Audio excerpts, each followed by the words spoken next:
Nanogrid. We've been talking about this nanogrid for a while. We started 10 of these sites 1 year ago. We learned a lot since then, and as of now, we're doing 10 of these per month. Thanks to IDLC, as we mentioned in the last panel, they're the first commercial entities who came forward and financed the first 100 nanogrids using the Bangladesh Bank Refinance Program. As the title says, affordable through appropriate technologies. The key is appropriate. What makes it appropriate? And what does appropriate technology actually do? It makes it more efficient. And the efficiency is the key. If we can or cannot make a thing affordable to the end user. Efficiency means, from our perspective, making the system generation to the load more efficient. Making the payment collection from the field more efficient using any kind of prepaid system or mobile banking system. Efficiency means providing the service that is required after the sales for a long time, as long as the project is live, more efficient. So generation efficiency, collection efficiency, and efficiency in providing the service. That's what nanogrid is all about. This did not come a dream. This was built on a lot of the experience that we have in our solar home system and also the mini grid around the world. So we developed this based on the experience that we have. We go into this sequence. We talk about the company, about the team, the off-grid problems that we know of, and the opportunity that it provides to the investors and also the technology providers, the nanogrid, the detail and the competitive advantage of the technology, business model, the market potential, and also the channel partner segmentation, plus the investment opportunity that we are seeking. Solari was started in 2009 as a technology development company, and the core technologies developed in 2010, which has been patented both in Bangladesh and also in the US.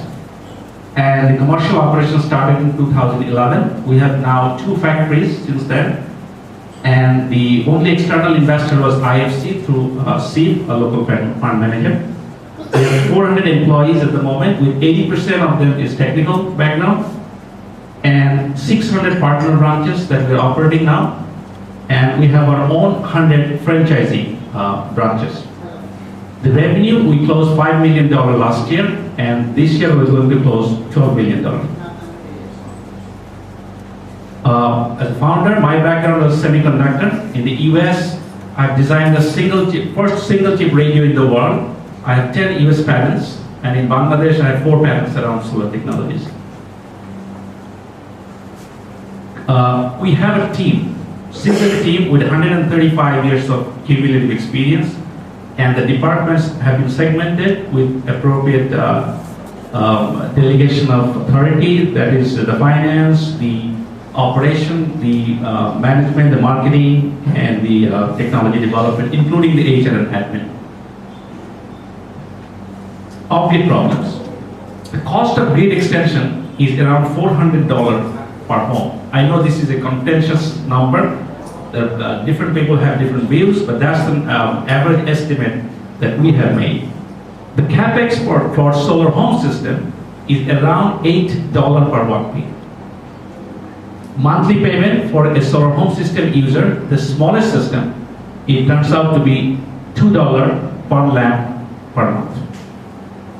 Cost of revenue collection, which a lot of our partners, they know very well, it's more than 40% of the OPEX is just for trying to collect the monthly payment. And again, the collection efficiency, what the number really looks like, is a debatable thing, but it is not very lucrative. Unless you have some technology, whether it is mobile banking or some kind of prepayment system. As of now, most people, they do door-to-door payment collection. It's a very manual, labor-intensive process, and the cost of overhead goes up significantly. Standalone irrigation might sound very attractive. The problem is 6 to 7 months a year remains unused, and that makes the cost of the system significantly high and becomes unviable. Not enough anchor load for bigger system when we're talking about off-grid, because the bigger system is what anchors it. And in the off-grid to scale up, a lot of the areas is a consumptive load and very small productive load. So the anchor load is not what will take this off. Now these are the known problems that we know of. Where is the opportunity? We see around $5 a month is what an average user in the off-grid areas can pay, and they have been paying it for last many months. This is the minimum amount I'm talking about. The guys who own solar home system ends up paying $5 a month. Now this is an opportunity. The solar home system is $2 a month per lamp is the payment they end up paying. Nanogrid on the other hand, the end user cost is only 40 cents per lamp per month. Now this is based on the tariff, which might sound very high in terms of kilowatt hour. But again, we do not sell kilowatt hour. We sell a complete service that includes installation, turnkey solution, a service, and a guaranteed after-sale service. It's not like a product model where after 2 or 3 years down the road, when the payment is all collected, the system becomes unattended and they don't get anything else. So in the service model, we believe as long as you provide it in an affordable way and stand by the requirement of the service, it works much better for the off-grid users. Cost of irrigation around $100 per acre per season, and this is the number that came from the diesel generator-based irrigation that they're using. So as long as you are within this domain, the things are affordable and commercially scalable. Nanogrid, the system has two components. 3 kilowatt peak system for residential use only with a battery backup. An additional 5 kilowatt is only for day use for the irrigation support. And as I say, we don't think standalone irrigation is viable. What we think is commercial viability. The energy should be able to be diverted into the main system, which is the nano residential use. So meaning, if there's an off-peak season or off-peak hour, the energy gets diverted into the battery backup system, and the tariff is adjusted so that they can pay less when the energy is surplus. And with this system, the user can actually use smaller number of pumps or smaller size of pumps plus different type of pumps. Like for example, somebody can use a small AC pump, or he may choose to use smaller DC pump, which in Bangladesh you can see these days are getting much popular. Especially it started with the rickshaws with a very small DC pump. And we leave it to the user. We give them the energy with prepaid mechanism, and they can choose to use any different types of pump, but smaller pumps. Because we believe in Bangladeshi perspective, the farm owners are very small, and if you try to make a cooperative system, it becomes much more difficult to manage. Whether if it's a smaller system and you give them the flexibility to use either AC pump or DC pump, makes it much more viable. Energy efficiency. This is the key. We developed the first inverter-less high voltage or 220 volt based system. And this inverter-less system is actually 200% more efficient than any inverter-based system. When we talk efficiency, we're talking about energy efficiency. Lowest cost is a $3 per watt peak cost, which is significantly lower than the solar home system or the bigger mini grids. Lowest end user cost, because it's 40 cents per lamp per month. It's a modularized, scalable solution. You can start small. As the load grows, you can grow with the system without really trying to understand or forecast the load, which is very difficult in the off-grid areas. So you can always start small, manage your capex, and grow as the load grows. Prepaid system that reduces the collection efficiency. I think this is the key issue when you're trying to operate as a business entity in the off-grid areas. Centralized generation that eliminates the end user service need, because we have to provide service only at the generation end, and each individual house only has a prepaid meter, so we don't need to support them directly. So that reduces the cost of providing service, and making it more efficient. Small pumps, DC or AC, can be supported using the prepaid energy. Local operator is the key. The 50 homes that we support from a nanogrid, one person or one house becomes the hub, and he becomes the operator, and he actually sells the code to those 50 homes on a prepaid basis. He collects the money, sends that using mobile banking to us, and we send him a code and he gets recharged. So he's like a local anchor, and all he has to do is do the routine maintenance and sells the code and collect the monthly payment.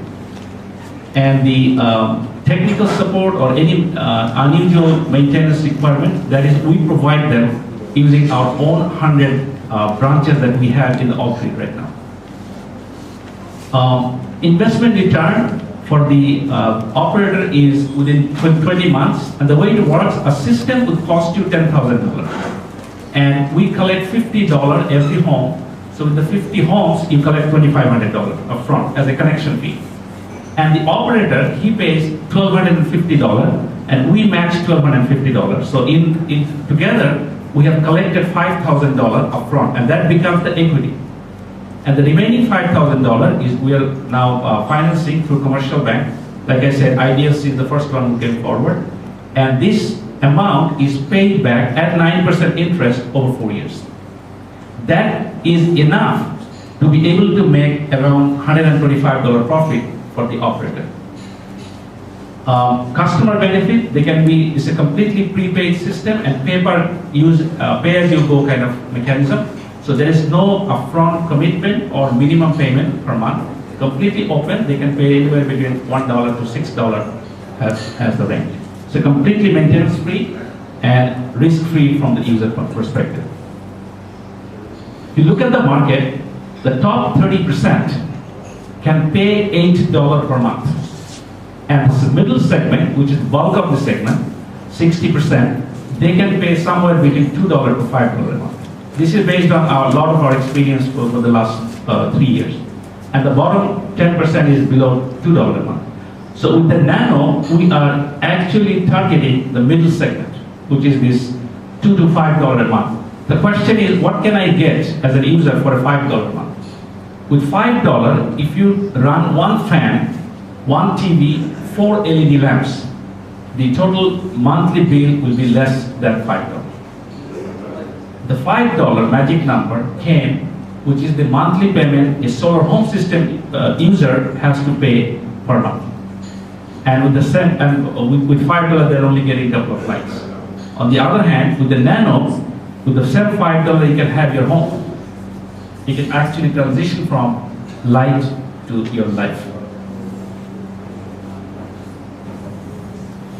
Foreign market, we have started exporting it to Africa and also neighboring countries. In fact, we started first in Malaysia, and a lot of people probably will wonder why Malaysia. Malaysia doesn't have any shortage of electricity. Interestingly, there's a huge plantation in Malaysia which is completely off-grid, and they run from diesel generator. And we started the piloting 3 years ago, and now they have become so popular that we have started exporting to Malaysia now to power up those plantations. And a lot of those plantations you see Bangladeshi people are working. How do we operate? We supply components at the component level. We also supply the entire package. We also do it ourselves as a turnkey solution provider. Investment opportunity wise, like I said, we did first 10 nano 1 year ago. Now with the IDLC support, we are doing 10 nano every month. And we are now going and planning to do much bigger number, which is 5,000 nano sites over the next 2 years. And that will require around $10,000 per site of financing, debt financing from the bank. That means around $50 million of some kind of financing. The mode of investment that we've been looking is fixed asset collateral. And if you look at the financials, which we are open to share with any prospective investor, will be more than 40%. Nowadays, some very VIP people actually visited our nanogrids, and they believe this could pave the way to next revolution in the rural electrification in Bangladesh. Thank you.